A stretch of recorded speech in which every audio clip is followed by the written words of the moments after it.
जळगाव जिल्ह्यात मंगळवारपासून पुन्हा पावसाचा अंदाज व्यक्त करण्यात आला आहे। मंगळवारी जळगाव जिल्ह्याला येलो अलर्ट जारी करण्यात आला असून जिल्ह्यात अतिवृष्टीचा अंदाज हवामान खात्याकडून वर्तविण्यात आला आहे। 24 ते 29 सप्टेंबर दरम्यान जिल्ह्यात पाऊस होऊ शकतो, मात्र त्यानंतर पावसाचा जोर कमी होण्याचा अंदाज आहे। यामुळे शेतकऱ्यांना मोठा फटका बसण्याची शक्यता आहे। मान्सूनने पश्चिम राजस्थानपासून परतीचा प्रवास सुरू केला आहे। तो आता गुजरातमधील कच्छपर्यंत पोहोचला आहे।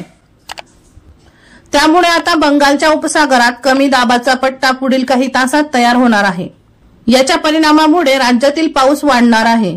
विदर्भासह पश्चिम महाराष्ट्र, उत्तर महाराष्ट्रात देखील पावसाची स्थिती निर्माण झाली आहे।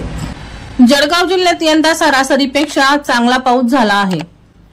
तर सप्टेंबर महिन्यात मात्र सुरुवातीला पाऊस झाल्यानंतर गणेशोत्सव काळात व गेल्या काही दिवसांपासून जिल्ह्यात हलका ते मध्यम स्वरूपाचा पाऊस ठराविक तालुक्यांमध्ये झाला।